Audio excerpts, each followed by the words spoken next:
The Pits by Rex Goulding. This is a video game for the Bally Arcade Astrocade. It's for use with Bally BASIC and AstroBASIC. This game was published in the Arcadian newsletter in August of 1981 on page 108.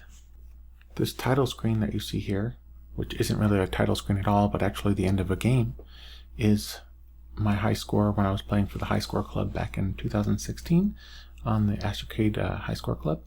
And there you can see my name is Adam, and I won in 13 moves. It's actually not my lowest score that I've ever had, but it's the lowest that I had for the High Score Club.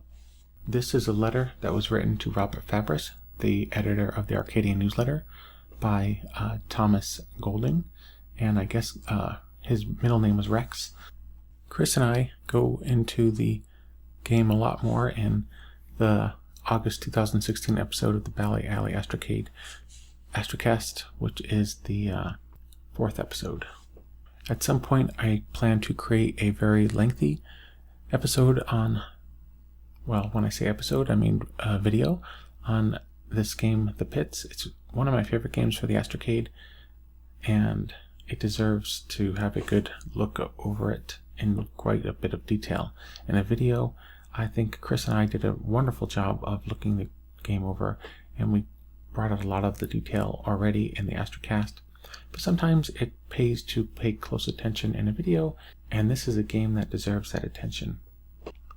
In this letter, Rex goes over how the program works, gives a little bit of details about it, and he talks about this, the listing, and it's handwritten. It's basically what is printed in the Arcadian, and this was the early way in the late 70s and about 1980 to 81 before many people ended up getting printers for the Astrocade. So people were able to make listings, and they would accompany the tape that they would send to Bob in case there was any kind of error when the program was loading. Here you'll find the listing that was actually in the Arcadian when it was published in 1981 on page 108, and the instructions for this game are pits. The object of the game is to move the small dot in the upper left corner past the pits to the center of the medium-sized box in the lower right corner. The clunker is that the pits move up the screen all the time and can catch you. Each time the screen rolls up is counted as a move. A successful trip in 16 moves is doing well. And that's about it for the background I'm going to give here.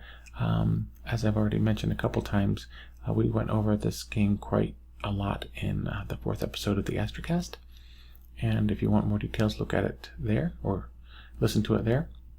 This video was created about a month after we released that episode of the Astrocast, and my co-host for the show, Chris, thought he might want to program this game using Gary Kitchen's Game Maker for the Commodore 64, and to get him prepared and in the mood, I actually made this video for him. So this video was made, it's currently December of 2019, so this video was made over 3 years ago, which is kind of amazing to me. In it, I'm talking directly to Chris. You'll see that I'm actually talking to a person, and I'm giving some background details. As I've already said a couple of times, I hope to make an extended video at some later point. For now, I hope that you enjoy my playthrough of this game that I made for Chris. Hey Chris, this is Adam. I'm making a video for you. I went through some work to try to make this sound a little better. I hooked a mic into my camera, didn't work. Well, it worked fine, but then I couldn't hear the sounds of the Bally. I tried hooking a Y cable connection into this Bally unit. That didn't work. So this is about as loud as you can hear the Bally. Here's how loud it'll sound.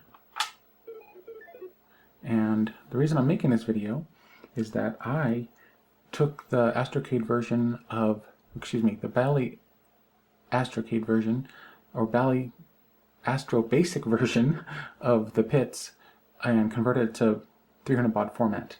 So the sound actually works correctly now, which I didn't realize it wasn't working correctly before. And also it plays a little slower, which you would think would make the game not as fun, but actually makes it a little better, I think. So this is how it would have been played by people back in 80, I think it was released. So I'm going to actually load the program.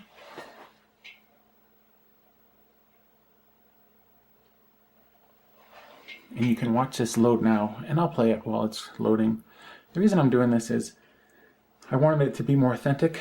I actually wanted to also describe how this was done. I had planned to use that DVR type recorder that I have that can record straight to video, but that thing gives me so many problems. I've been trying it for, I don't know, like an hour before I started using this camera, and it just doesn't work very well. Now what I had tried is I had put the output of the TV into a Y connector with a microphone into this camera, which is my Canon PowerShot. And it's, what model is this thing? It is the SX60. It takes a pretty good picture. And right now, currently, I realize it's probably going out of focus because it's trying to focus on the face, which is not what I want it to do, or whatever. And when the game starts playing, it's probably going to go in and out of focus too. But I wanted to give you a better experience of how it sounds, and also how it plays. And while I was going through the program and converting it to be 300 baud Astro or Bally BASIC, the process I did is I loaded it into AstroBASIC. I typed in a short machine language program called the Dave Ibach cartridge conversion, and what it does is it lets you switch cartridges while the system is on. You've got about 20 seconds to use it. It's kind of flaky because, you know, switching cartridge while the system is on doesn't work great to begin with. And, you know, the fact that it works at all is neat. So it took me 2 times to get it to work. The second time it worked fine. First time the BASIC just crashed, which is a shame because it takes about 10 minutes to actually type in the little machine language program to get it to work. So I switched cartridges, eventually got it to work, saved into 300 baud Bally BASIC, looked through the program. There are actually some differences from the Arcadian version, which I have, it's done loading, so now you can watch me play the damn game. And I'm going to enter my name as Bally, and the reason I'm going to do that is because I noticed something kind of funny. If you enter any name that's longer than 4 letters, the screen does this weird thing. I don't know if you can notice now, to pay particular attention, and if you compare this to the original video I sent you, the screen time is much slower. The scroll is slower, the boxes get drawn slower, especially the initial boxes. I would say the game plays better this way. I mean, it's just as fun, really. It's not really, I don't know. I mean, your input's going to be compensated for because it's going to accept your input slower, but that doesn't seem to make a big difference. And, ooh, that was close. So I would like to be able to make videos and share them with you because I like the idea that you're doing that for me, and I really love the idea that you're making this game for me, or really for yourself probably as well, because it's just fun to make video games. I imagine I've not really done it myself, as you know. Hey, did I actually win on the... Hold, that's right, man. 13 moves on my very first try. Of course, you haven't seen me play for the last couple times. Well, I was trying to make this video earlier, so that's not my first true games. First game I've recorded that you've got to see. Interestingly, if you can see here, I want to point to it. There's my little finger. It's green there, and I don't know why that is. And anyway, it doesn't start until you press the trigger, or move actually, and then somehow it's scrolling. So the other thing I did, since I wanted to have it more authentic to be in the Bally BASIC format, but I also, once it's in Bally BASIC format, there's a program called Text to Prog and Prog to Text, which I didn't realize until today are actually 64-bit programs, so they don't run under my Vista laptop, which is just fine, I guess. And am I going to win twice in a row? Maybe it's a little too easy. I'm jinxing myself over here. So these 2 programs, what they allowed me to do is I can take the Bally... Nope, I can't win twice in a row. Look, I did... Yeah, I blew it, that's right. Thanks, Mr... What was his name? Rex... oh yeah, one of the things I reduced is the amount of time that you have for the loops in here, and he hardly gave you any time at all to press the trigger button, which I made it like it was in the Arcadian, so now you got to press it right away. Anyway, let me enter my other name that I like to enter in when I'm playing video games because I'm a nerd. And yeah, I wonder where that came from.